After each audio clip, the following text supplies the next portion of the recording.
Hello, it's me, Ariza Gaming. I'm back with another episode of Sandbox Showcase, a series where I talk about problems in Oxygen Not Included and how you can solve them easily and efficiently. So, today we're going to talk about rocket interiors. And there's not a lot of space in these things. We go have a look. We've got a solo Spacefarer nose cone and we've got a basic Spacefarer module right here. So this is the smaller interior, and as you can see, there's not a lot of space to fit stuff. We've got the rocket control station and then hardly anything to actually work with. And while you can actually technically melt the rocket walls, I'm not going to be talking about that today, but I'm just going to share with you two ideas that I usually use when I'm doing my Oxygen Not Included runs. One for this smaller solo capsule, and then one for the slightly larger regular capsule. It's about as large as it gets.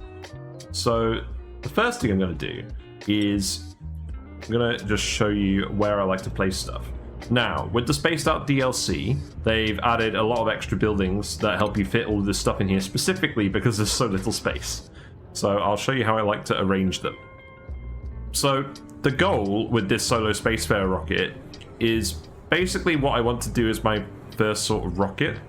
I don't tend to prioritize going into space super early. If you're going in super early, you might not have all this tech, but you only need a little bit of radiation tech for most of this stuff.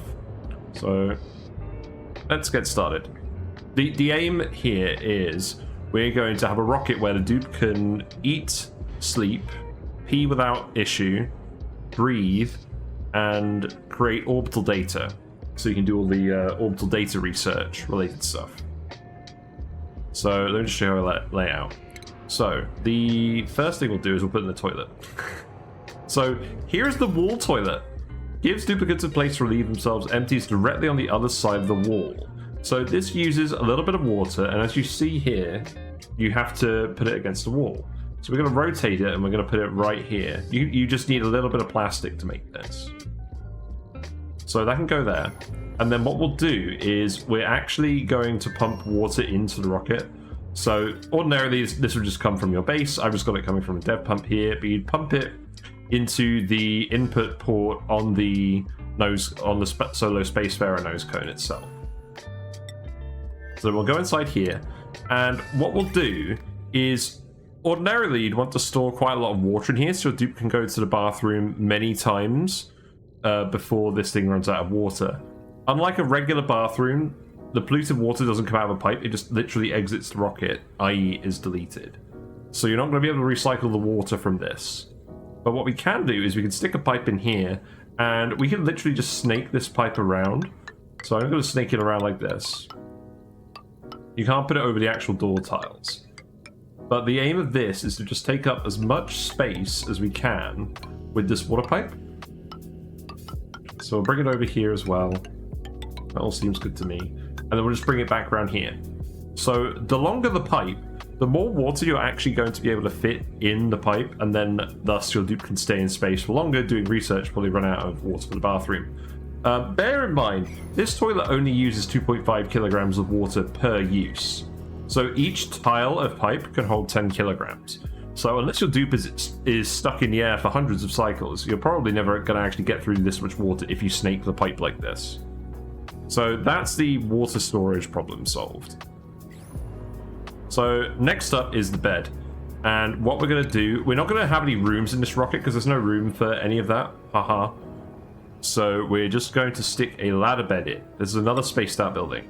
You make this with refined metal. You can make it with lead. Lead should be fine. It's not amazing, but it gets the job done. It has a ladder and it has a bed. And the reason we're doing this is so we can actually get dupes up here, because we're going to put something else over here that's very important as well. So we'll rotate the bed, we'll just stick it right by the door. And then that's where the dupe is going to sleep, right next to the control station. So then, how are we going to access the rest of this? Let's put in some tiles. And what we're going to do is we're going to put in some airflow tiles. And that way, there's more room in here for oxygen. Because what we're going to do is we're going to pump in oxygen at the right pressure, or we're going to allow oxygen to accumulate at the right pressure, and making these out of airflow will give us more room for the gases to move around it, which is very important considering it's so enclosed. Don't put any farters in your rocket. It's not a good idea to have a flatulent dupe on your rocket. So this is where we're going to shove the orbital data station. So where is that? That's right here. Orbital data collection lab. Again, this needs a little bit of plastic, and it needs 60 watts. So what I would do with this rocket is I would get a battery, and you have enough room for 2 solar panels and a artifact transport module. I'd put the artifact transport module on just so you can grab artifacts from satellites. Then these 2 solar panels will usually get you about 60 watts no matter what. And that'll be consistent regardless of whether the rocket is actually firing its engine or not. So that's a configuration I like to use for that. But the power should be okay. But to actually hook up the power, you'll need another building to be added and spaced out. And that's in the rocketry bit. It's the power outlet fitting. So what this does is it pulls power from battery modules and rocket engines into the rocket. And this does take up a tile. So this is another thing that's going to constrain our space. So I'm going to shove this power outlet fitting over here. And I'll do all the actual wiring in a minute once we put a few more things in. So this is where the dupe's going to work. What we could shove in this little spot here is a mess table. So then the dupe will have somewhere to go eat. We don't necessarily need to put this in, but it's nice to have a spot where the dupe will eat. They're not just sitting on the floor. And we've got a little bit of room to fit it in here. So those are the main things, but there's still the question of how we're actually going to get the oxygen in here. So what I like to do for this is I like to put a conveyor loader in here. So again, we'll make this out of lead. That should be fine. That can rotate like this. And then what we'll do is we'll put a conveyor chute over the mess table, and we'll hook that up with a little bit of conveyor rail. The loader will require a little bit of refined metal as well, so just bear that in mind. And what we can do, the reason I'm putting this conveyor loader in is what we're going to do is we're going to set it to allow manual use, and then dupes can come and manually deliver resources to it, and then they'll get dumped out here. We'll set this to sweep only as well. And then what we'll do is any foods that we want to bring to space, like if we just let's spawn in some, we spawn in some berry sludge? Yeah. Let's spawn in some berry sludge. So we put that there. We'll just tell them to sweep this. You can use move to, but I like to do this because then you don't have to tell them to keep moving it to the rocket all the time. So we'll do that, and then we'll just set berry sludge to be deposited in the rocket. So the dupe will go grab the berry sludge and put it in here, and it'll drop out the chute. So that's what we want. Now the other reason I've got this here is to supply this rocket capsule with oxygen. And what we're going to do is we're going to make oxalate. That's the aim. So if I spawn in just a little bit of oxalate outside. Let me just... We got an oxalate meteor? We do. Yeah, here you go. Have an oxalate meteor. And then you can just dig this up. Travaldo is in his suit, but someone forgot to fill it with air. So let's just get you to dig this up quickly. And then you can get inside the rocket. There you go. So go take your berry sludge and put it in the rocket. And then what we'll do is we'll actually go to consumable ore, and we'll select oxalate, and I'll put it in here. Now, there's 2 ways of making oxalate. And I'm fully aware that you're not necessarily going to have access to oxalate reliably the moment you want to go into space.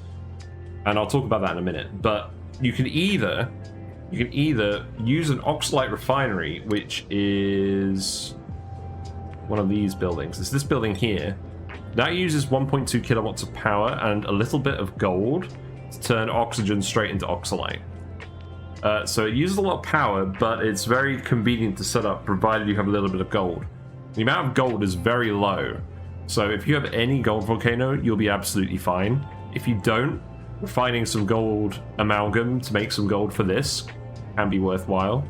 But you'll usually have access to a gold volcano somewhere, especially on the spaced out maps. They tend to make sure that you have access to a gold volcano on the asteroid with the volcanoes. And the alternative to that is ranching dense puffs. If we just have a look at that. So the dense puff is a critter that will eat oxygen and turn it into oxalite. Puff branching is kind of complicated, and I'm going to cover that in another video. But if you already have puff branches set up, it's very easy to get the dense puffs, and then you'll have access to as much oxalite as you want. If you've got either of those two things, you can just dump the oxalite in here, and that's your oxygen solution. Now, if you don't have oxalite, what you can do is you can get a oxygen diffuser. If you have any algae left after you've switched over to electrolyzers, don't burn it. Save it for your rockets. And what you can do is you can put an oxygen diffuser here, plug this into your wire. We'll just put some regular wire in for this. You don't need conductive wire for this. So that can go like that. And then we'll just send that down there. That's all good. That's where the wire needs to go. And then you can just fill this with algae and just fill up the rocket with oxygen that way. Definitely save your algae if you don't think you need it. And if you don't think you can get to oxalite very quickly. But I'm not gonna dwell on this because I'm going to assume that you have oxalite. There's something else we can put here once we have oxalite, which I'll talk about next. So that is the mini gas pump. So what we're going to do is we're going to put in a mini gas pump so that when your dupe exhales the carbon dioxide, we can pump it out between rocket trips. Because otherwise, over time, the carbon dioxide will just all accumulate down here, and eventually your dupe won't be able to sleep properly, and it's not good. So what I'll do is I'll put the pump down here. We'll put the outlet so that it's at the bottom. And then we'll just set this to a gas pipe that's going to connect to the intake here. And that intake will go to the output port here. So we'll just put a little vent here. We can just vent the excess CO2 into space. So that's what you do with that. So we'll put the mini gas pump in here. That's all good. And then the last thing we'll do is we'll actually put a little switch in here. So I'll just set this up here. I'm just going to use a manual switch for this because you're going to want to turn this on between rocket launches. So just having a little switch here makes that a little bit easier. And we're going to turn it off for now. And then once we dump some oxalite in here, we'll put that out. So how's our little guy doing? You need some oxygen. You're going to go recover breath by the oxalite. That's kind of funny. Sweep this. Sweep this. Yeah, there you go. You've taken your suit off. You're breathing the oxygen from this fresh oxalite meteor. How amusing.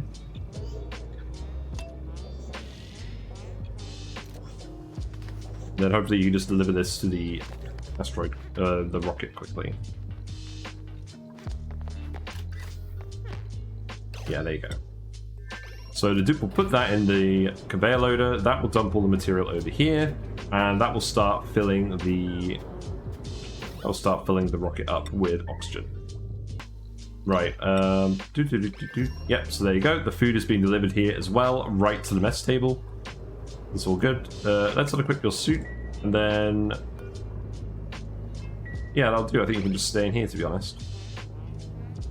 So this is what the rocket looks like. It fits in all the basic amenities. Dupe can launch the rocket, go and explore space.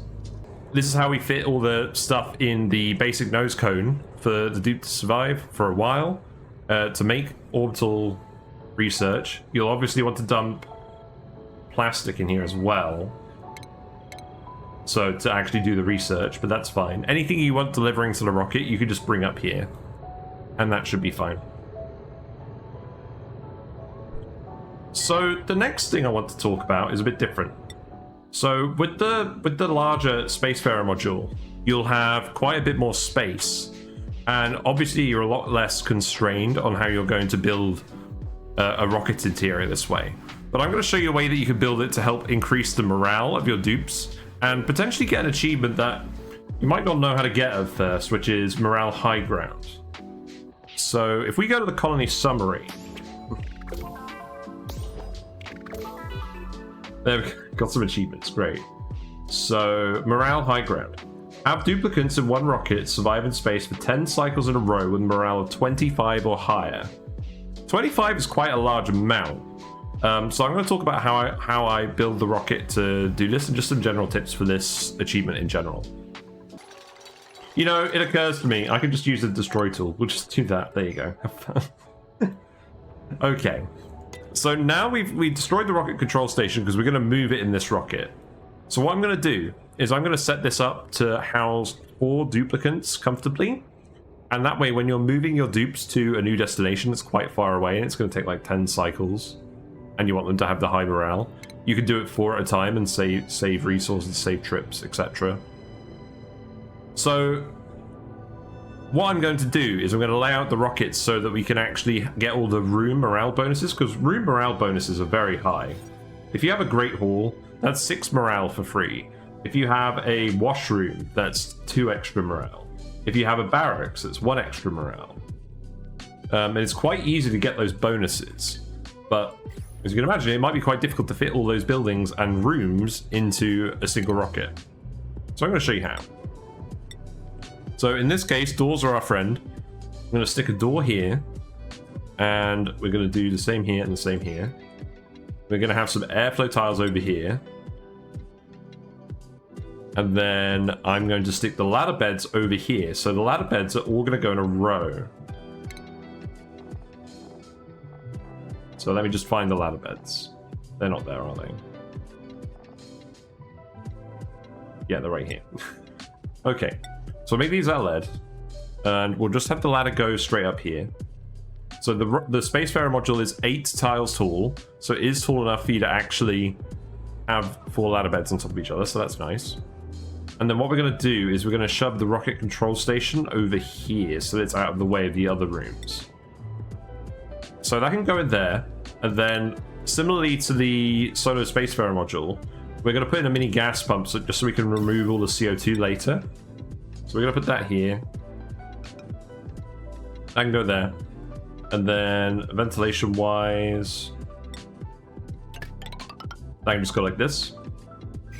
Nice and easy. And then again, what we're going to do to get resources in and out is we're going to use a conveyor loader. So that can go up here. And then we'll put the power outlet fitting in here. So this can connect to the rocket power. So that's right next to the conveyor loader. And then I'll put the switch for the mini gas pump in that room as well. Just so we can turn it on and off.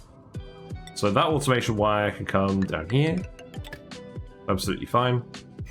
And then the power wire will just send this way. I mean, we'll do it this way so it's going through the doors. There you go. One other thing I forgot is actually, instead of putting this tile here, put the conveyor chute here.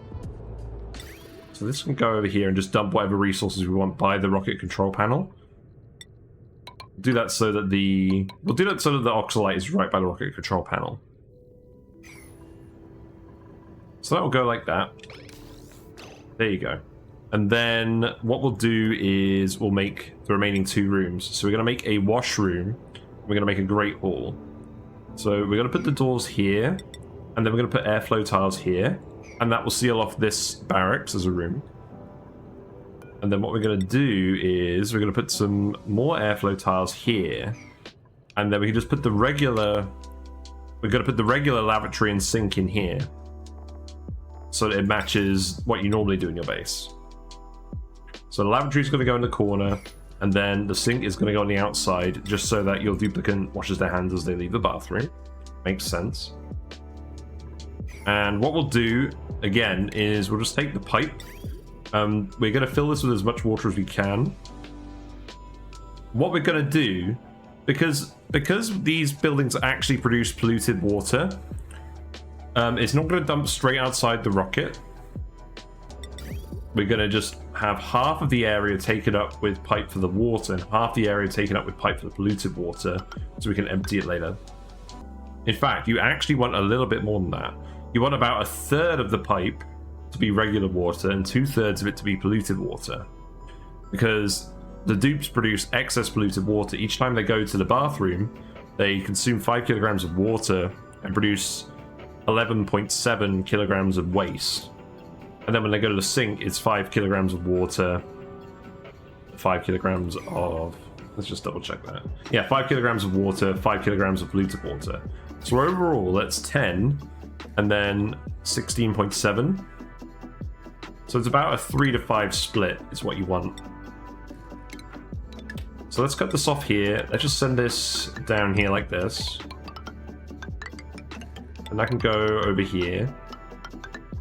And then we'll just dump it in like this. That's fine. You can do some shenanigans with bridges to fill up even more space with this pipe, but it's not usually super necessary. So then what we'll do is just send this pipe down here and connect it to the sink by doing that. And then we just snake this up here. It doesn't matter hugely how you do this. You just want to fill up as much space as possible. So that's more or less what we're looking for. You could do the pipe work slightly differently, fill up perhaps a little bit more area, but that's the general principle of what you're trying to do. And then what we're going to do is we're going to put the mess tables here. So we'll have 4 mess tables. Those will just all go down here by the window. Lovely view. And then we've got a little bit of room left in here. So the decor item we're going to put in here is we're actually going to put some paintings in here. I'm going to flex on the haters. So we don't have an artist dupe with us in the Sandbox colony, but it sort of demonstrates what it'll look like. Because we want the decor to be high in here. You can actually drywall the rocket as well, so make sure to drywall it to get some extra decor. I'm a very big fan of this aquatic mosaic wallpaper, so we'll just put that in all the little bits we can. There you go, nice and fancy. You can use pixel packs as well to do this if you have the research for it. You wouldn't power them, but they still produce a lot of decor in a radius. The only thing to bear in mind is you don't want the ports overlapping with the other ports, so you can't quite fit everything with pixel packs. But yeah, and then if we look at the room overlay, so if we just let this, there we go. So you can see we've got the barracks here, so it gives +1 morale. We've got the... Yeah, you're not going to get a Great Hall in here because the minimum size is 32 tiles, and you don't have that space on the rocket. But you can at least get a mess hall. So you get the +3 morale, and then you get the +2 morale from the washroom. So that's an easy way to get an extra +6 morale. And then what we can do is we can stick a little party line phone in here. I'm going to plug this in. And then your dupe could use the party line phone and potentially get more morale from that. So let's get our friend to come in here. Let's put some oxalite in this. Let's put some berry sludge in this. There we go. As we can see, Travaldo is using the bathroom. If we go to the actual plumbing overlay, see a little bit of polluted water ends up in here, and that just all pumps towards the end bit as he uses the sink. It's going to go in here. When your rocket is landed, you'll want to build a little vent so you can vent the polluted water or send it wherever you want it to go. So we'll just stick that over here for now. Obviously, you'd need a ladder to access any of this. So I can dump the polluted water out here. Travaldo is just admiring the view.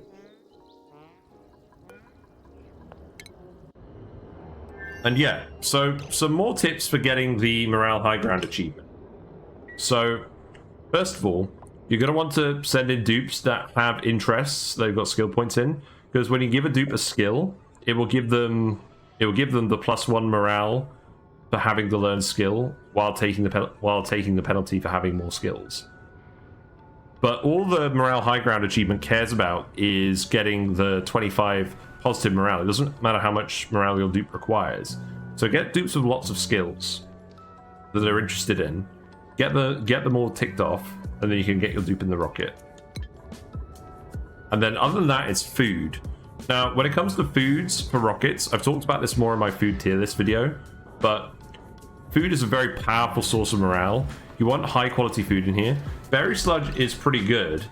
So Trivaldo is just about to eat this berry sludge here. And we'll have a look at Trivaldo's morale after he eats that. So we'll just speed this up while he munches. He's a slow muncher. So you see that gave him 8 morale, and that's more than all these rooms combined.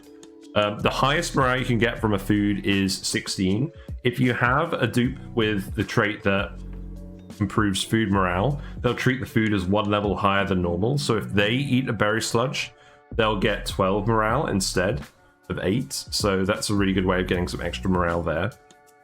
And the last thing you'll want to do is you'll want to give your dupes 5 downtime slots, and that will give them the maximum morale from having downtime available. Rivaldo is now going to use the phone. You'll see, even though it's right by the exit, they can still use it. So your dupe could use this. They could talk to all the dupes on your planets and do all that sort of stuff. It does use up a little bit of power, but it's not going to be active for too long. The more dupes you have in here, the more power it will consume. But if you have two solar panels and a battery, these batteries store a lot of energy. They store 100 kilojoules each, so you usually won't be struggling, especially not when you're actually in space and the solar power is a bit better. So yeah, if you have the berry sludge, if you have a dupe, it's not a fussy eater.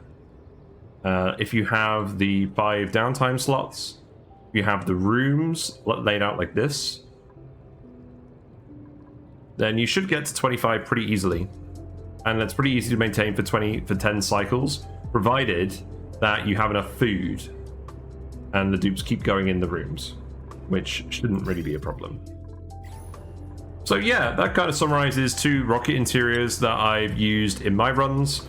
I like this a lot. I think it just fits all the stuff you need in here for the dupe to function and produce orbital research quickly and easily. It lets you deal with the CO2 afterwards.